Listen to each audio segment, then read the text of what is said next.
On Lifestyle Today, let's ask you that question. Do you know what happens when you sleep?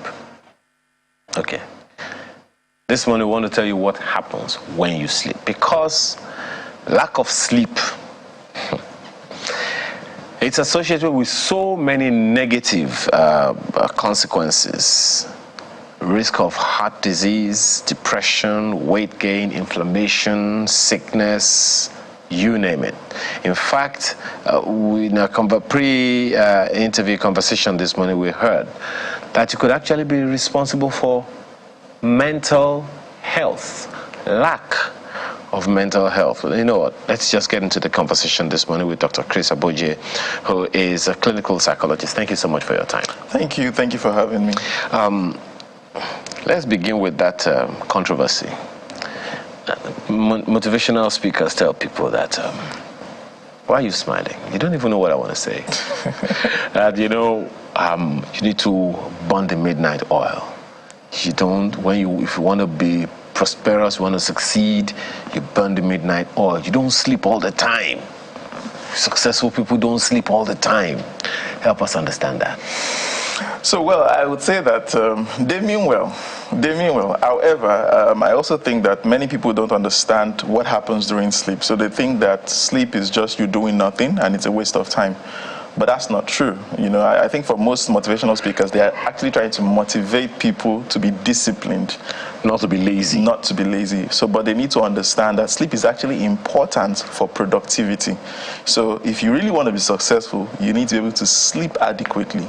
Right, and I think that's what they should understand. But I'm pretty sure we have an award for the longest sleep hours, but I'm not talking about that now.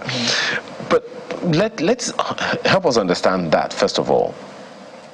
What happens when a human being sleeps?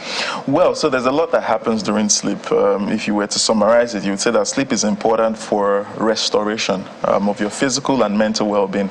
But there are different stages to sleep. So there's, what we call the non-rapid eye movement. That's the NREM sleep, which is divided into 3 stages. The first stage is when you start to get into light sleep. Your body starts to relax. And then you move beyond that stage to when your brainwaves activities reduce, heart rate reduces. But the third stage is usually the very important stage. It is when you then find out that your tissues start to get repaired. Brain activities also slows down at that point. But a lot of physical restoration happens during this stage. The other form of type of sleep is what we call the REM sleep, the rapid eye movement sleep. This is usually the point where people are having dreams or nightmares. But it's also a very important stage because it's where you have cognitive and emotional regulation. So in that stage of sleep, what you see is that your body starts to help you store memories. The things that happen during the day helps you sort out a lot of things, and it leads to improved cognitive abilities. Now, this is why you see that we say that dreams are born out of the activities of the day, and they are not necessarily somebody chasing you from somewhere or the earth. Because it's not spiritual all the time. It's not spiritual all the time because it's important for your total well-being. Now, but if you look at all the stages, they are cumulatively important for both your physical and your mental well-being. Speak to how it affects mental health. Oh, yes. So, like I did mention earlier, that sleep is important for emotional regulation. And when you think about mental health is basically 3 things. It's your cognitive well-being, your thoughts, your ability to process information, your ability to regulate your emotions, and of course your ability to respond adequately. Now, when people don't sleep adequately, of course, emotional regulation is affected. Cognitive functioning also is affected. Some people will talk about forgetting things. Some people will talk about finding it difficult to concentrate. But mostly the emotional part of it is also very important. So you see that people find it difficult to control their emotions. They even experience intense negative emotions, which over time can lead to things like depression, can even lead to increased anxiety, especially because if they don't understand what is happening to them, they are likely going to interpret it as catastrophe, and those things accumulate over time. In the clinics, for example, we realized that one of the questions we ask people when they walk in is, how has your sleep been? Because we've seen that for most mental illnesses, the early onset or the early signs, usually one of them is sleep. there's going to be a problem with sleep. Either they're sleeping too much or they're sleeping too little. And so if we can find that somebody comes in and says, everything is fine, but my sleep is not adequate, that tells us that there's a problem. And if the person doesn't watch it, can lead to an eventual mental breakdown. So you're saying too much sleep is an abnormality? Yes. Too little sleep is an abnormality? Yes. Okay. Talk to us about the too much. We'll come to the too little. Talk to us about the too much sleep. What sleep is too much sleep? Well, so there are what we call sleep disorders, and I'll get there in a bit. But, we have been able to classify the duration of sleep that is adequate into hours, even though I'm not a strong fan of those classifications. But they would say that for adults, between 7 and 8 hours is adequate sleep, right? That means that if you find yourself sleeping excessively more than that, there could be a problem. But the key thing for me is, how do you feel when you wake up? That's the key thing. It's not necessarily the number of hours that you sleep, it's how do you feel? Do you feel rested? Or do you feel stressed? Do you feel pain? Do you have headaches? Do you feel, tired even though you've slept, right? In so many people, when they begin to sleep so much, it could be because, again, they might be experiencing some emotional difficulties or challenges, and they are using sleep as a coping mechanism, right? So it's like comfort sleeping. You just want to sleep and forget all your problems, basically. But we know that that's a problem. Now, of course, there's a kind of disorder called narcolepsy, where that also is linked to excessive sleeping. In fact, some people experience sudden sleep. So as I'm gisting with you now, I could just, fall asleep, right? So, but that's a disorder. If you do that, we'll just cut to comment. That is a disorder that needs adequate intervention. Okay. How about insomnia? Yeah. Some people, well, you've spoken to it the other time. Some people, well, they sleep to get over their sorrows. Some cannot sleep with their sorrows. Yeah. Owing a bank or EFCC came knocking the other day. Some people literally lose their sleep, or there's been some traumatic experience. You just discovered something about your child or your spouse or your parents. You lose your sleep. Yes. It's not that you don't want to sleep. You just can't sleep. Yeah. So insomnia, which is difficulty falling asleep or staying asleep, right, can be linked to a number of things. It can be linked to stress. It can be linked to emotional distress, like you've just talked about.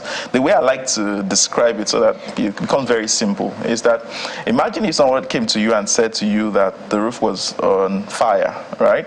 You were just about to sleep. You realize that sleep disappears. The last thing you want to do at that point is to sleep. Now, that example illustrates when you're going through a difficult experience or emotional distress like this. What you see is that your body tries to prepare you to be able to deal with that. And one of the ways you deal with it is through thinking about the problem and figuring out a solution. Most of that happens when you are less distracted. Of course, during the night when you're about to sleep. So your brain starts to run through thoughts. How do I solve this? During that point, there's a little bit increased body metabolism. So you find out that it might be difficult for you to sleep at that particular time, which can then lead to insomnia. But there are other things. Medications also can lead to that. But the key thing for us is finding out why. Why am I not able to sleep? Is it that I'm thinking a lot? What am I thinking about? Am I thinking about a problem? I will say to people, write it down and then talk to somebody about it or try to fix it, other ways than just thinking. Because thinking alone might not, like, was it one of these musicians that says that overthinking not a solve problem? It will solve your problem, but what it does is it helps you identify the problem, and then you should be able to direct it into solution or problem focused approach in dealing with the challenge. So how about those, okay, you talked about, maybe you want to talk about this as part of the sleeping disorder that you wanted to mention to us the other time, because there are those who don't have any problems. They don't have EFCC coming after them. They don't have any traumatic experience. There's no roof on fire, and they can't just find sleep on time. Well, so that is very rare, but it does happen, and it could be linked to medical concerns, right? So I would say to those kind of people, hey, go to the clinic, talk to your doctor, do your test, run, your examinations, and find out if there is any reason why that is happening, right? So that could be due to a medical concern. That could also be due to stress, physical stress, Even though stress is good for us, but at some level, it could even affect your general functioning, including your sleep as well. But most times, times there might, from the psychological perspective, there could be a psychosocial factor that triggers the sleep. If it's not medical, if it's not physical, then it's likely going to be psychosocial. Talked about how many kinds of sleep disorders do we have? Oh, how do you know the one that you have? There are a number of them. I mentioned, we just talked about insomnia. There's also what I talked about earlier, which is narcolepsy. There is the restless leg syndrome, where you're sleeping and your leg is restless. There are all those. Oh, that's a disorder. That's a sleep disorder. That's a sleep disorder. So your body doesn't totally rest. Yes, exactly. But there's one that I really like to talk about because of being a Nigerian, which is sleep paralysis. And the reason why I talk about that is because many people have associated that to demonic possession or attack. Imagine, so just picture this. Those nights when you wake up and you find out that you are conscious, but you cannot move your body. And then you then finally shout blood of Jesus and say, thank God. That is an example of sleep paralysis. So what really happens is that when we go to bed, our body secretes... Please slow down when you're talking about this. Okay. Somebody is watching you and saying, you mean it is not demonic? It's not. After how many bottles of olive oil and how many kegs of holy water? So yes. So after all that you've done, and even though you say, but why is it that when I shouted blood of Jesus, I now woke up? Let me explain. So when we go to bed, our body secretes chemicals that paralyzes us for a reason, so that we are not acting out our dreams. And if you think about it, some people have been accused of witchcraft because they were acting out their dreams, in some years back. So what happens is the body does that. Now, when you then find this person coming back to the wakeful state, the state of consciousness, the body still remains paralyzed. And that's what happens during sleep paralysis, but you're conscious. Now, what we always say is just, be relaxed, allow it, your body will get back, it will regulate itself and you get back to normal. It's the anxiety that is really the problem, because people think, am I going to die? Is the devil really attacking me? In fact, the fact that you can shout blood of Jesus means the body has regulated itself, and there are many things that could lead to that. Stress, again, number one culprit that can lead to sleep paralysis. You could also find that use of some medications can also lead to sleep paralysis. Trauma, substance use, sometimes abuse can also lead to sleep paralysis. What kind of substance? Good news. Substance abuse, like alcohol, for example, hard substances like marijuana, coke, crack, any of these substances can also lead to that. The good news is that more than 90% of the time, sleep paralysis is harmless, right? That's the good news. It's harmless if it's not attributed to a medical cause.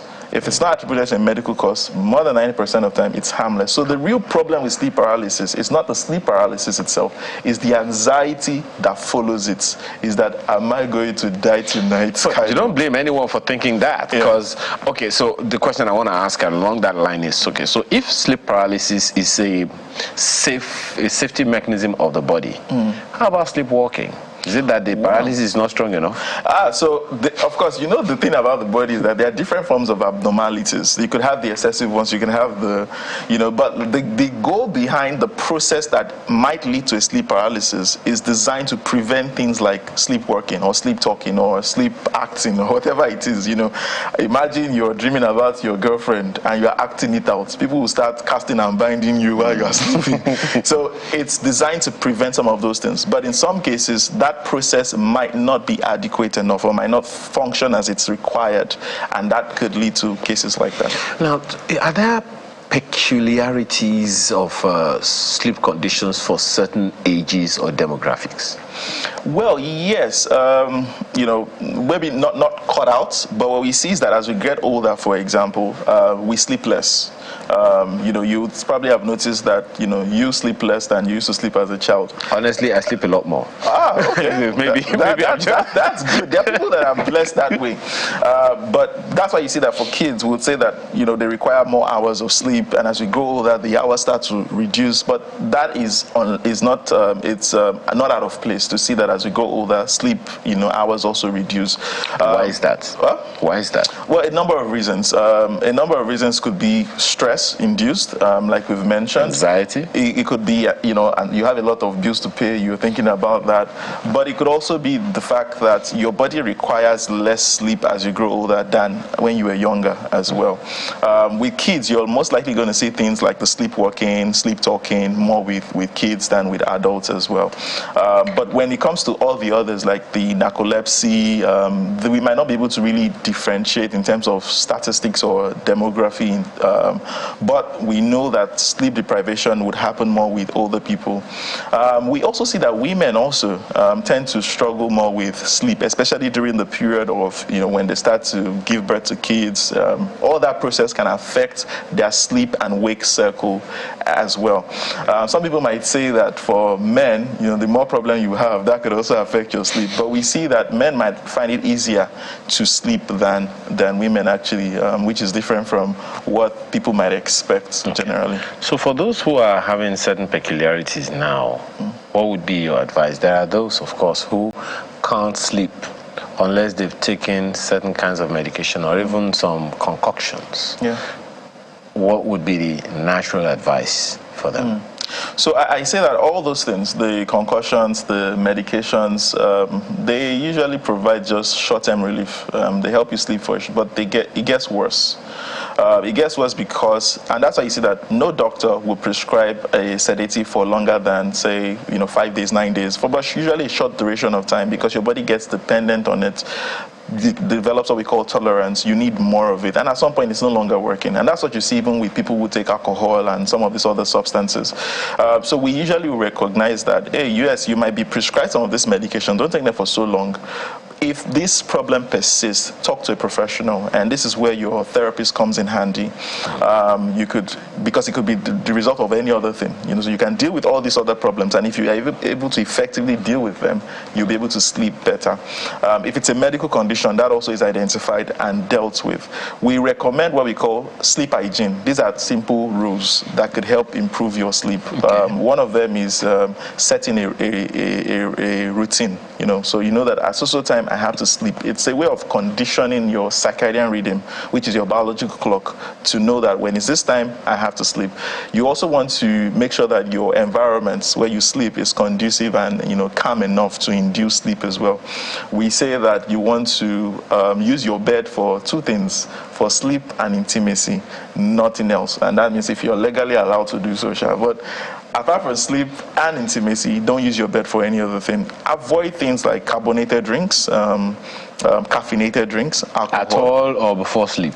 So at least 4 to 3 hours. Some people are fighting you right now just before even sleep. Yeah, 4 to 3 hours before sleep. You need to stay away from them. And I say if you must take them in the morning, at least far from your bedtime. Especially for children. Especially for children. Children even have more capacity to handle some of those things than adults. Because can. You give something sweet to a child before sleep time. Very I say up to you 4 hours after. You are chasing them to sleep. Around. True. So stay away from those things. Have a routine that is relaxing. Maybe take a shower. I was going to ask you just before you came up with that food thing. What's the best safe time to stop eating for different ages? Well, so I would say for all ages, even though, so the thing about this is that it's quite debatable, but some people would say at least by 7 p.m., at 7 p.m. you should already, stop eating by that but time. I've not even left the office at 7 p.m. Exactly. So that's why I said it's debatable. That for some people, they've not even left the office. And you're telling them to stop eating at that point. They are still busy at that point. But there's a reason why. There's a reason why those rules are given. It's so that it allows your system enough time to process, digest, and of course, prepare you for bed.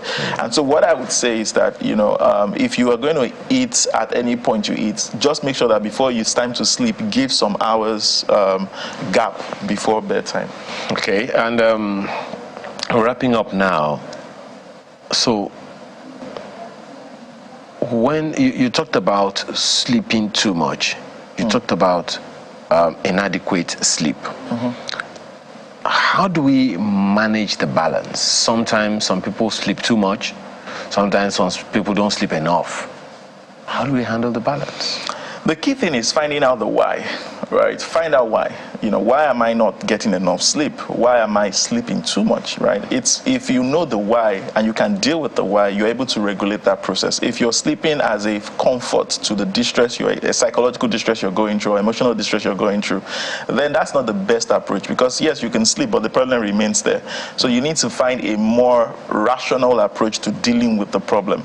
And for some people that are not able to sleep because they're exposed to stress, for example, or because they have some personal challenges that they're trying to figure out, again, you need to make sure that whatever you're doing it intentionally, and you're not just allowing your body to direct how you go through life or how you function. Ask yourself why. What's been happening? Take an emotional log, for example, and ask yourself, okay, how have I been feeling? What's been going on in my life? Are there other ways I can fix it? Sometimes you find that simply talking to somebody can help you figure out how to handle that challenge and can then improve your sleep over time. So in the event of, sometimes some things are difficult to talk to people about. You are unable to talk about whatever the issue is with anyone. And that means that the sleeplessness is going to continue. Yes. When is the sleep disorder a major concern for anyone to take seriously? So first, before we even start to label it as a disorder, right, I think that it is not out of place for us to struggle with sleep maybe once in a while, right? Because life is not as straightforward every time. So from time to time, yes, you could struggle with sleep. But if this persists for a duration of time, so typically you've been struggling to sleep for, say, 2 weeks and above, right? That is enough for you to start asking yourself, hey, what's happening? Do I need to talk to somebody about it? For 2 weeks. So 2 weeks, once yes. it gets to up to 2 weeks. Once you're not able to sleep for 2 weeks, that's significant. That's significant, and you need to take note of it and do something about it. Now, sometimes it could be because, say, for example, if you just lost someone, you may be able to explain why you've not been able to sleep. But we expect that at some point your sleep should start improving. If it's not improving, then there's a problem. Do not wait for so long. So that's the problem. Some people wait for so long before they even ask for help. I would say that if you notice that you're struggling to get adequate sleep for just the first 2 weeks, please speak to somebody about it. Start with your medical doctor, for example. And yes, they might prescribe some medication, but also you need to be careful that you're not now staying on the medication for so long, going to the pharmacy to get it yourself, because no doctor will prescribe it for so long. So because they expect that if it's just a normal distress, you should not regulate in a couple of days and be fine. But if that doesn't happen, go back, let them refer you to an expert, maybe a sleep expert or a psychotherapist, who can then help you deal with this effectively. In the event that the sleeplessness is a function of work, what does this individual do? You have a timeline you've been struggling to meet. And it's like it's the certain times of every month that the person loses his or her sleep. That is one. Secondly, you just generally find it difficult sleeping because you have a workload that you're always thinking about. Would you advise that person to leave the job, or? Not necessarily. The good thing is that the person even knows what the problem is. Okay. So that's the first place to start. So that's a good news. So for the person who says, during this time of the month, I struggle sleeping. Now, again, it depends on how long are you struggling to sleep for. If it's a couple of days, that might not necessarily be a problem. You just need to be aware of it and plan towards it. To say, okay, you know what, once it's this time of the month, I might struggle with sleep because I have A, B, C, D to attend to. So I'm just going to create a plan that allows me to attend to that. But some other person who says, hey, it's my workload, and this is not just about a period in the month, it's like regular. I would say to the person is that, number one, you need to then be more intentional about your day and about your workload. So you start your day by actually planning. Say to yourself, what do I want to achieve today? Any activity that allows you to achieve that should be regarded as important. Now, if that activity is also urgent, those should be the first things you do every day. Okay. Now, the ones that are important but are not urgent, you can schedule them for later. Now, the ones that are not important but are urgent, you can ask someone else to do it for you, or you can negotiate it. But the other activities that are neither important and urgent, say no to them. If you can practice this, this would help you manage your time better, manage your energy better, and can also help you sleep better. And that means that in the list of activities, sleep should also be an important activity for you, so that you're not sacrificing sleep to do other things. Do comedians sleep better? Don't ask them. Thank you so much for your time this morning. Thank you for having me. For educating. I'd wanted us to talk about this sleep for a long time. Hopefully, if we have questions, if you do have questions, please send us an email. The information will be on your screen shortly. Then we can bring back Dr. Chris Aboje to answer some of those questions that you have. Thank you so much for your time this morning. Thank you for having me. Chris Aboje is a clinical psychologist. Thank you again for your time. Thank you.